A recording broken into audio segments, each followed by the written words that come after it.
show, we had the police come out after this brutal attack in Chicago and say, oh, the kids were just being stupid. They weren't doing this because it was racially motivated. They were just messing around and being stupid. Well, they are being charged with hate crimes now. But again, it looks like it could be due to mental disability, nothing to do with racial motivation. This white, mentally disabled teen, again, abducted for 2 days, tortured, beaten, humiliated, forced to drink toilet water, racially abused, as it was all live streamed on Facebook. But I mean, Lauren, he's white. He had institutional power. So it can't be racist, right? Of course not. It's really amazing. We're starting out 2017, as many of us expected it would start out with, once again, proving who the fake news is. They said Donald Trump wouldn't win. Then when he did win, they said that this year would be the year that we would see a huge rise in hate crimes against minorities, and that the Trump camp would be invigorated by his hate speech and supremacy, and just the massive Hitler nation against blacks and Mexicans. But no, what did we see instead? We saw a wave of fake hate crimes, and now to start off 2017, a white disabled man being kidnapped by blacks and being tortured. What are they going to do? What are they going to run with? Well, CNN has gone and said that these are just troubled kids. Even the sheriff has said, these are, kids will be kids, boys will be boys. I mean, I remember being a kid, maybe the worst thing I did was stand outside a liquor store and ask someone to buy me booze, but I don't quite remember kidnapping an Asian family and torturing them. This isn't a kids will be kids situation. Who really has the institutional power when they can get away with this and be defended for it? It's unreal. Yeah, I don't remember. I mean, I don't have many memories as a child because they've kind of faded away now, but I don't remember kidnapping somebody for 2 days, torturing them, forcing them to drink toilet water, cutting chunks out of their scalp, racially abusing them. That doesn't cross my memory. If that is the level for kids will be kids, then we're in big trouble. I mean, what part of the blame do you apportion, not just to Black Lives Matter, we're going to go on to talk about that, but this idea that anti-white racism and it being acceptable to be anti-white is now not only acceptable, but thanks to BuzzFeed, thanks to MTV, it's kind of cute. How much blame do you apportion to that kind of cultural meme? Right. It's almost it's a cool thing now. When I speak, I just recently tweeted out against Ariana Grande for some ridiculous statement she made, and I got retweeted by a big celebrity, Hasley, and every single reply I got from all these young accounts, 14, 15, 16, was shut up whitey. It didn't matter if these people were any race, even if they were white. They were saying shut up whitey, pasty, mayo, all these things. It's seen as a hip cultural trend.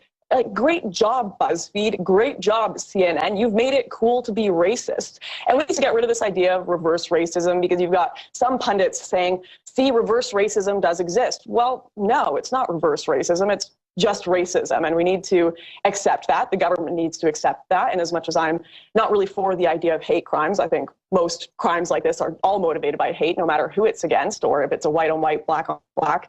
They're all kind of hateful. But they need to recognize this as being the exact same as 4 white people kidnapping a black guy, saying F black people and beating him up. It's just racism. And I mean, it is really an echo chamber with this cuteness of anti-white racism, because, people pick it up from BuzzFeed, from MTV. They tweet out things like, oh, Happy New Year, everyone, except white people. Happy Christmas, everyone. Even like, good morning, everyone, except white people. Half the time, it's actually other white people saying it, which is bizarre. But you notice that when you quote their tweet or when you respond to their tweet, mostly within hours or even minutes, they either delete the tweet or claim that you've harassed them merely for quoting the tweet. So I think it still shows that they don't even know that this is unacceptable to engage in flagrant racism. As soon as they step outside the bubble and they actually face some criticism for this, they completely implode. They completely panic, right? Well, there are a whole generation of people that have grown up on not any sort of political ideology, but rather just the ideology of conformity. You'll notice a lot of these accounts, if people have engaged with them, are all pretty much the same. They all have the little Snapchat flower crown filter. They've got their little gendered pronouns or the dog face, and all of their tweets are not spelt properly, and they're all about lipstick, eyebrows, and tweeting at celebrities, and then suddenly they'll get engaged with politics, and it'll all be screw white people. Where do you think they're learning this? They're learning it from the Kardashians. They're learning it in their classrooms. They're learning it from BuzzFeed. It is totally a cultural thing, and none of it is unique. All of these people are conformists. It's an ideology of conformity. They have no individual personalities, no ability to question and see the nuance in the fact that maybe white privilege doesn't exist when a white guy can be special needs and get beat up and scalped and choked, and they can't see that nuance because it's all a young generation of conformity, and they have conformed to the worst aspects of our culture. And that's what happens when parents say, just let your kids, don't give your kids any ideology, let the culture dictate that. Well, they adopt what the modern culture is, and our modern culture is, quite frankly, cancerous right now. Oh, exactly. I mean, I was just talking, we'll get onto that, but it's really percolated down into the culture. I don't think you had that as little as 10, 20 years ago. You know, you could fight leftist narratives. You could engage in that political debate on a level playing field where at least you knew you were debating with people who knew how to debate, who knew at least how to spell, as you mentioned. But this has percolated down into the culture, whereas people who normally wouldn't embrace anything political, like they wouldn't, the kind of people who put, you know, Instagram filters on their Twitter photos, they wouldn't even embrace anything political. They wouldn't be interested in it. But now they're getting involved in it. And that toxic combination between extremism and stupidity is exactly what's fostering a lot of this anti-white rhetoric, correct? Oh, absolutely. And the biggest thing that's happening too is it's being spearheaded by celebrities. And that's why you have all of these videos coming out with celebrities supporting Clinton, celebrities making videos of we need to oppose Donald Trump. A big one just came out recently, because if a celebrity does it, it's cool and people are going to follow it, whether that celebrity has an argument or not. And we need more people. I don't know if you saw Tommy Robinson the other day. He was challenging, oh, what's her name? She's the British singer. Lily Allen, yeah, we just had him on to talk about it. He embarrassed her absolutely on social media, and we need more stuff like that. We need more commentators and individuals calling out celebrities, because if you can embarrass them on social media, get retweeted by Lily Allen with counter arguments, these total conformist, just indoctrinated people will actually see there are other arguments. There are people with different ideas out there, and I think Tommy Robinson has done an excellent job of destroying people like Lily Allen and that. And that's just what we're going to have to keep doing when it comes to this anti-white narrative as well. We're seeing bigger figures like Philip DeFranco, H3H3, big YouTubers that are with a lot of normal young generation come out and speak out against BuzzFeed and MTV for their anti-white racism, because we are challenging them over and over and over again until our arguments are too good to deny. And truly, I do believe that will eventually work, but it's going to take a lot of cleansing out these people's indoctrinated minds. Now, I want to talk about BLM because I've received all these messages over the past 6 hours or so. How dare you connect this to BLM? There's no connection whatsoever. Well, there is a connection. You've had these Black Lives Matter agitators, you've been around them for the past 2 years plus, chanting for dead cops, dead white cops specifically. They've killed black cops as well, well done. Or at least their message has led to the slaughter of black cops. You know, we've seen them target white people for beatings during the Charlotte riots in the underground parking lot. We've seen BLM supporters, every time a cop is killed on Twitter, they celebrate it. You know, their ideological guru is a cop killing convicted terrorist. You know, they planned to bomb the Ferguson police station. The gunman in Dallas said that he wanted to kill whites. How can the mainstream media who have legitimized this movement, how can anyone claim that Black Lives Matter is a peaceful movement and that their violent anti-white rhetoric doesn't lead to instances like this? There's got to be a connection, right? Well, I'm getting crapped on a lot for that on Twitter too. They're making huge listicles with yourself, with people like Glenn Beck and Tommy Loren, saying, look at these people connecting this to Black Lives Matter when it has nothing to do with Black Lives Matter. Sound familiar? Nothing to do with the religion of peace, right? They always have these excuses. But if Dylan Roof kills people in a church, then it's all white people's fault. We'll be back with Lauren Southern after the break. We have these headlines. Chicagoist, the BLM kidnapping hashtag makes a horrific tragedy even worse. Right, so a hashtag is even worse than the kidnapping of a mentally disabled boy. The torture, the 48-hour torture of him. Okay, a hashtag's worst, all right. Gizmodo, alt-right trolls use Chicago kidnapping to spread lies about Black Lives Matter. So basically they're saying, and the police, the Chicago police, who've come out with some absolutely ridiculous statements, by the way, are now saying, oh, this has nothing to do with Black Lives Matter. Do you think for a second, if 4 Trump supporters had kidnapped an 18-year-old disabled black kid for 48 hours, tortured him and racially abused him, that the media would say that had anything whatsoever to do with the alt-right? Well, of course they would. The difference, of course, is that that's not happening. All the hate crimes blamed on Trump supporters are hoaxes faked by leftists. On the flip side, BLM-inspired violence is happening. It's happened over and over again. You had people murdering cops. In Dallas, he directly said he wanted to kill white people. They plotted to bomb the Ferguson police station. Ishmael Brinsley, the killer in New York, said he shot 2 cops in the head as a Black Lives Matter revenge attack. Documented examples of this anti-white racial narrative that's been created by Black Lives Matter, supported by the media, and it leads to situations like this. Yes, there's an obvious connection. Black Lives Matter is not a group. It doesn't have a headquarters. It's an ideology. Ideologies lead to actions. It's an extremist ideology. It's a racist ideology, and it's leading to racist attacks against white people. No matter how many headlines you put up, being outraged about my tweets about that, that is a fact. Lauren Southern, do you see a connection between BLM and this latest incident in Chicago? Right. So the narrative is the alt-right, alt-light, right-wingers are trying to smear Black Lives Matter by connecting them to this incident.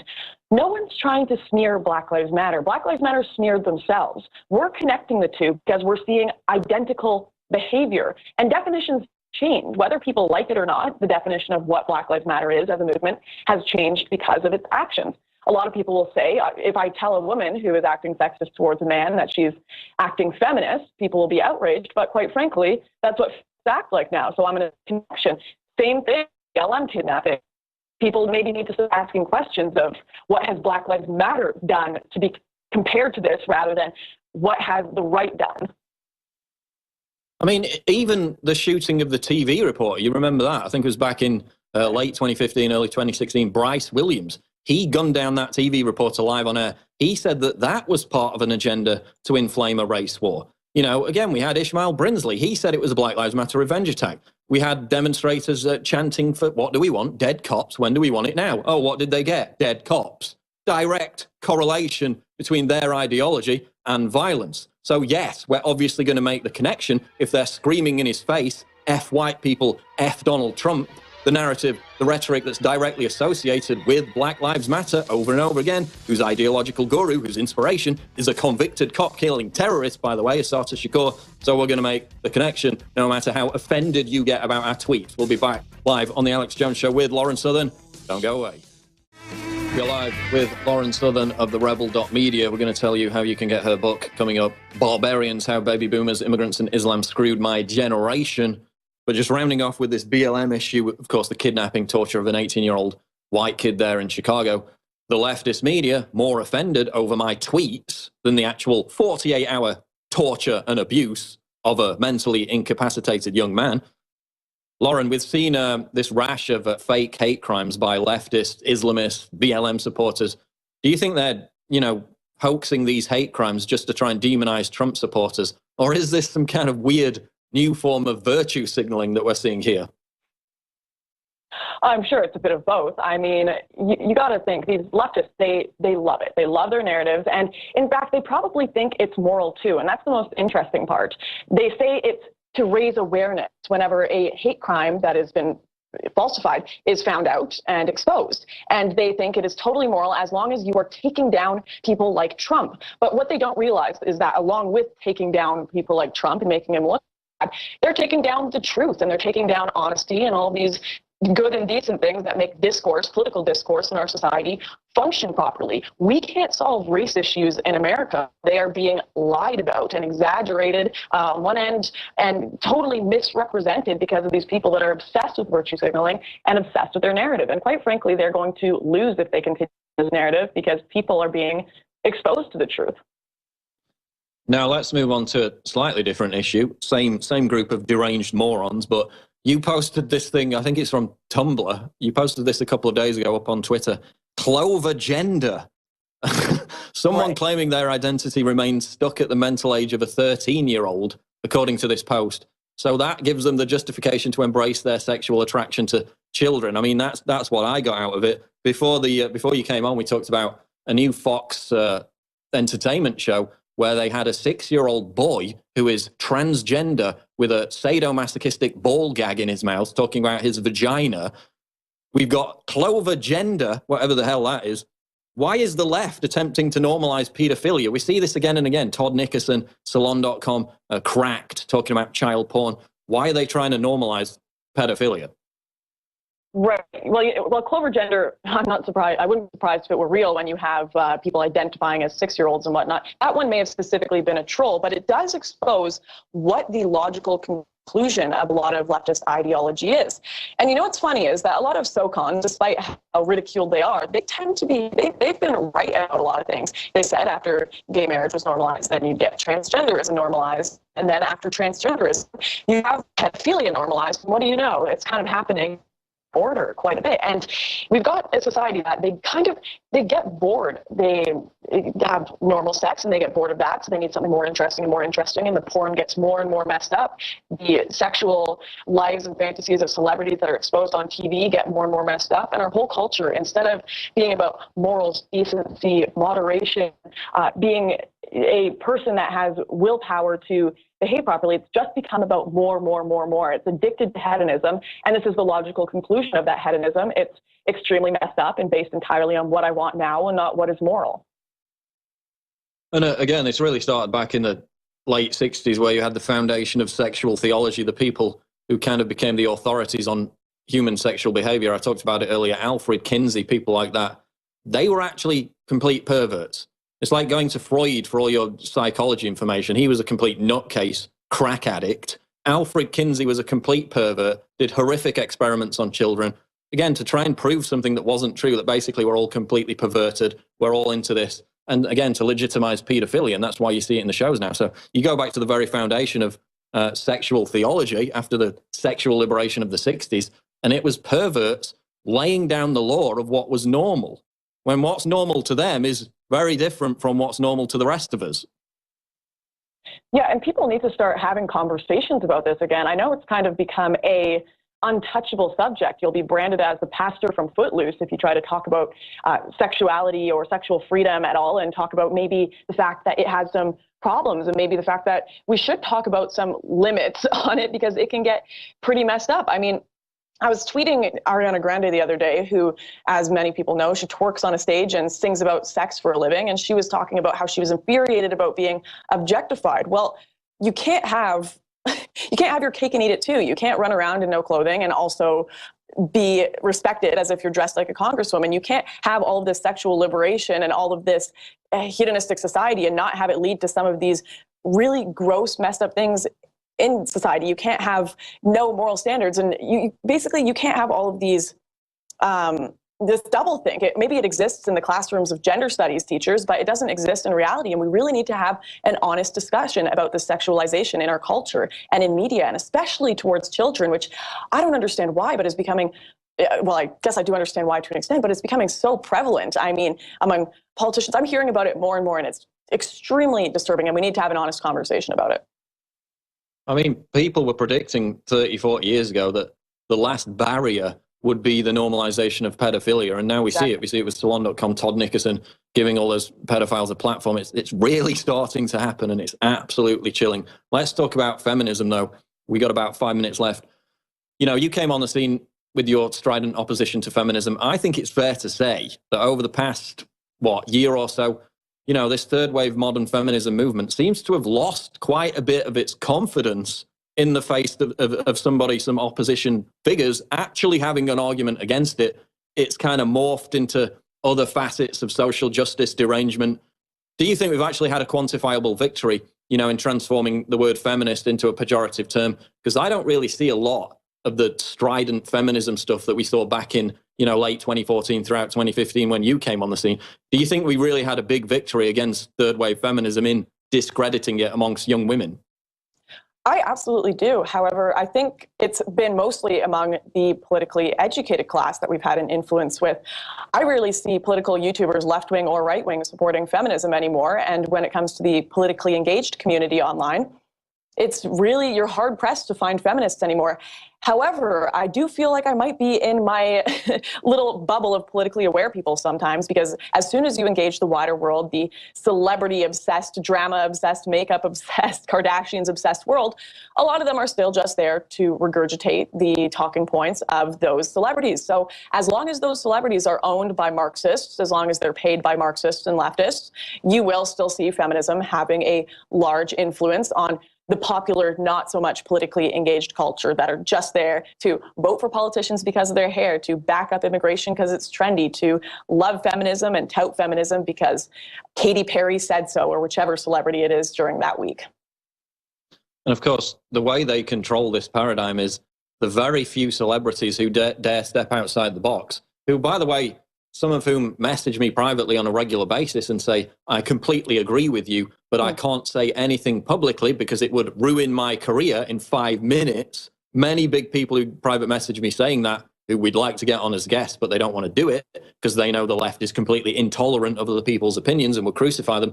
As soon as any of them, and it's rare when it happens, step outside of their comfort zone and actually criticize feminism, God forbid, they are absolutely savaged. The most rampant misogyny amongst the left is reserved for women who critique third-wave feminism, right? Yeah, well, I think the actress, was it Kaylee? I can't remember her last name, but she's from Big Bang Theory, and she said something about not being a feminist, and she was just ravaged by the media, and that's exactly how it works. You step out of line, your career is over, and it's hard to blame some of these people. I get you've got work to do, you've got a job, this is your entire life, but at the same time, what is really important? Is this culture war important to you? Is the future of the West important to you? Or is your career important? And unfortunately, I think for a lot of celebrities, they're going to pick their career and their own life and Instagram popularity over the culture war. Luckily, there are a lot of us fighting in the culture war, like yourself, InfoWars, Rebel Media, Breitbart, and all the rest. And I think we're going to have to maybe change our strategy a little bit to have a proper influence. You have YouTubers like Blair White who are kind of taking on the whole Snap Beyonce attitude to entice younger generations into more logical political discussion, but with a little bit of the flair of mainstream makeup and attitude. So we might have to change our tactics, but it's going to be a tough culture war against this. I'm seeing some signs of encouragement. I'm seeing more people, a lot of younger people, teenagers and so forth, coming out and saying, you know, I'm just sick of it. I'm just going to come out and say what I want to say. I don't care anymore. I'm seeing people grow balls on a more regular basis, and I think that can only be positive for encouraging more dialogue and actual diversity of opinion, which the left hates. But finally, you've got a new book out, Barbarians. Sounds very ominous. How baby boomers, immigrants, and Islam screwed my generation. What motivated you to write this book, and what subjects does it cover? Well, the whole idea of the book is to talk about youth and millennials and the kind of dispossession of the Western soul. And a lot of the questions that young people have that are leading them to become alt-right, that are leading them to become identitarians, nationalists, all these things, it's because they're not having their questions answered. And these groups are not going to go away until they have these questions answered. Can society live in a multicultural world? Does multiculturalism work? Can we have such massive immigration? How are we going to fix race relations? Was it such a good idea to give up some of these older traditions we have? And I talk about the people who have suppressed the answers to these questions and have tried to silence this generation. And quite frankly, it's just a book that's trying to address a lot of the lost millennials that are searching in the dark for meaning, purpose, and a political ideology. Because right now, the mainstream media certainly are not giving them the answers they're looking for. Now, how are the reviews going on Amazon? Because I know a tactic of the intolerant left is to go and flood and sabotage the reviews. Have you managed to fend off that mode of attack?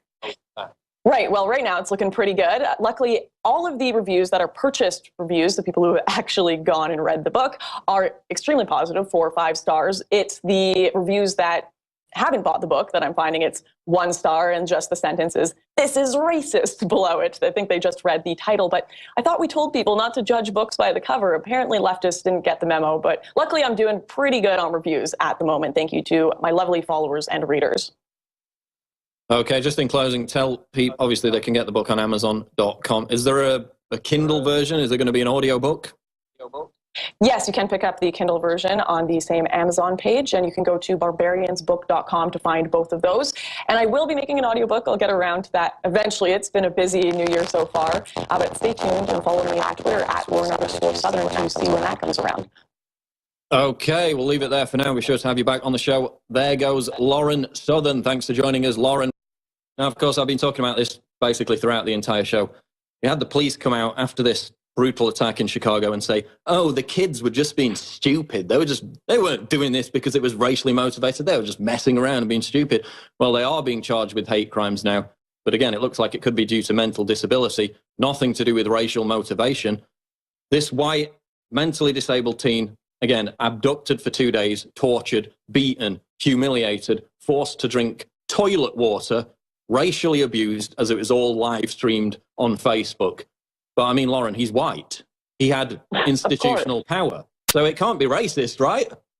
Of course not.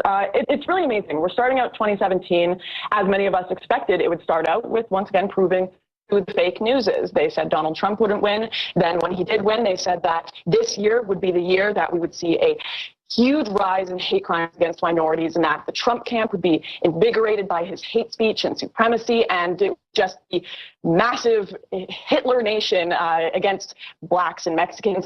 But no, what did we see instead? We saw a wave of fake hate crimes, and now to start off 2017, a white disabled man being kidnapped by blacks and being tortured. What are they going to do? What are they going to run with?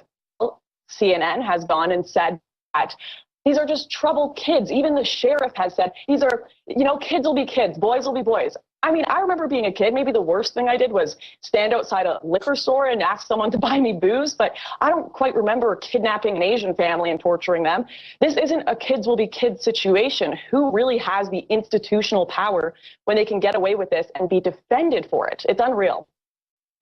Yeah, I don't remember. I mean, I don't have many memories as a child because they've kind of faded away now. But I don't remember kidnapping somebody for 2 days, torturing them, forcing them to drink toilet water, cutting chunks out of their scalp, racially abusing them. That doesn't cross my memory. If that is the level for kids will be kids, then we're in big trouble. I mean, what part of the blame do you apportion, not just to Black Lives Matter, we're going to go on to talk about that, but this idea that anti-white racism and it being acceptable to be anti-white is now not only acceptable, but thanks to BuzzFeed, thanks to MTV, it's kind of cute.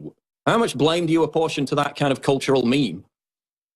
Right. It's almost it's a cool thing now. When I speak, I just recently tweeted out against Ariana Grande for some ridiculous statement she made, and I got retweeted by a big celebrity, Hasley, and every single reply I got from all these young accounts, 14, 15, 16, was shut up, whitey. It didn't matter if these people were any race, even if they were white. They were saying shut up, whitey, pasty, mayo, all these things. It's seen as a hip cultural trend. Like, great job, BuzzFeed. Great job, CNN. You've made it cool to be racist. And we need to get rid of this idea of reverse racism, because you've got some pundits saying, see, reverse racism does exist. Well, no, it's not reverse racism. It's just racism. And we need to accept that. The government needs to accept that. And as much as I'm not really for the idea of hate crimes, I think most crimes like this are all motivated by hate, no matter who it's against, or if it's a white on white, black on black. They're all kind of hateful. But they need to recognize this as being the exact same as 4 white people kidnapping a black guy, saying F black people and beating him up. It's just racism.